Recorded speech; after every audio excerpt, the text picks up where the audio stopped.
All right, let's talk about something that drives every English learner crazy. We're going to go way beyond just grammar rules and vocabulary lists today. We are diving deep into the real architecture of natural spoken English, what really makes someone sound fluent. Welcome to the Gist English Masterclass. Think of this as your guide to finally closing that huge, frustrating gap between the English you learn in a classroom and the English you hear in real life. You ready? Let's get into it. So let me ask you something.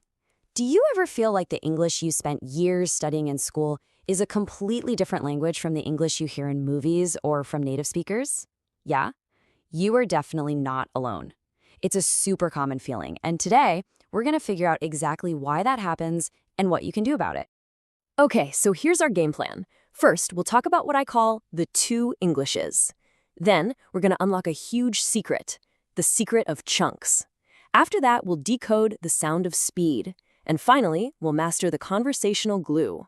By the time we're done, you are going to see spoken English in a whole new light. All right, first up, the two Englishes. This really gets to the heart of the problem, right? It's all about that massive and honestly pretty confusing difference between the English we're taught and the English people actually speak. So here's the fundamental issue. In school, we learn to build sentences one word at a time, like we're stacking little blocks. We're translating everything in our heads, trying to make it perfect. But real spoken English, it's more like a river. It's kind of messy, it's fast, and it flows in these big chunks of ideas. And that slow word-for-word translation, that's exactly what makes us sound, well, robotic. The real breakthrough happens when you stop translating words and start communicating in whole ideas. Okay, so how do we do that? How do we start thinking in these idea units? Well, that brings us to our second section, the secret of chunks. This is where we make the big shift from focusing on single, lonely words to using ready-made phrases, which, by the way, is exactly how native speakers do it without even thinking. So, what in the world is a lexical chunk? It's actually pretty simple. It's just a group of words that you almost always find together. Think of them like pre-built Lego models. You know, native speakers aren't building every single sentence from tiny individual bricks.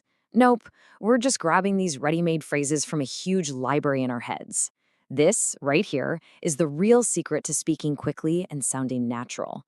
Let's take a simple word like rain. A beginner knows that one word. But a fluent speaker, they have a whole toolkit of phrases ready to go. Phrases like, it's pouring rain, or I got caught in the rain, or even the classic, it's raining cats and dogs. See the difference? When you learn like this, you're not just memorizing a word. You're getting complete, ready-to-use expressions that make you sound way faster and much more natural.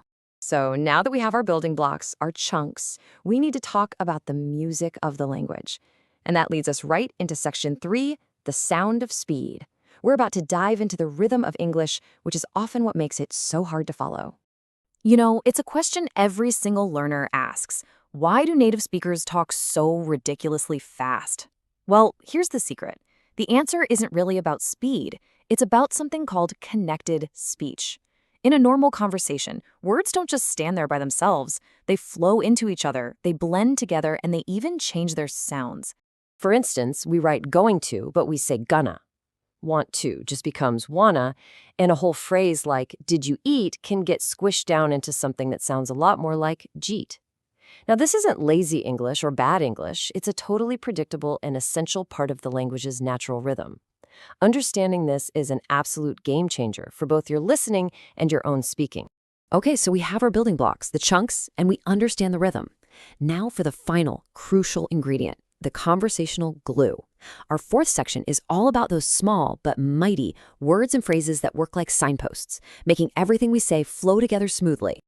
These little signposts are officially called discourse markers, and honestly, they're like conversational superheroes. Their job is to manage the flow of your ideas. Without them, your speech can sound really choppy and disconnected. But when you start using them, you're able to guide your listener, you buy yourself a second to think, and you just sound so much more fluent. And here are just a few examples. So if you want to share your opinion, you don't just say it. You can start with personally, I think. If you need to disagree a little, a word like actually really softens it. Need to get the conversation back on track? Anyway, as I was saying, and a fantastic one for introducing a really important point is, the thing is, these are not just filler words, you guys. They are powerful strategic tools. So we've basically just covered the entire architecture of fluency. But, knowing the theory is only half the battle. Real progress, that comes from taking action. So now it's your turn. It's time for your challenge. Okay, here's your mission. It's simple, but it is incredibly powerful. First step, stop studying isolated word lists. Seriously. Instead, when you're watching a TV show or a movie, listen actively for those chunks and patterns we talked about. Your goal is not to understand every single word. Next, just write down 3 common chunks you hear people use. And finally, and this is the most important part, use them. Try to drop one of your new phrases into a real conversation this week. So let's wrap this up with the most important takeaway. The goal is not perfection. It's not about having a gigantic vocabulary. Real, natural fluency, it's an architecture. It's built from having the right chunks ready to go, understanding the natural rhythm of connected speech, and using the right conversational glue to hold it all together. And that is it for today's masterclass. If you are new here, hey, don't forget to follow, subscribe, like, and share. We'll see you in the next class.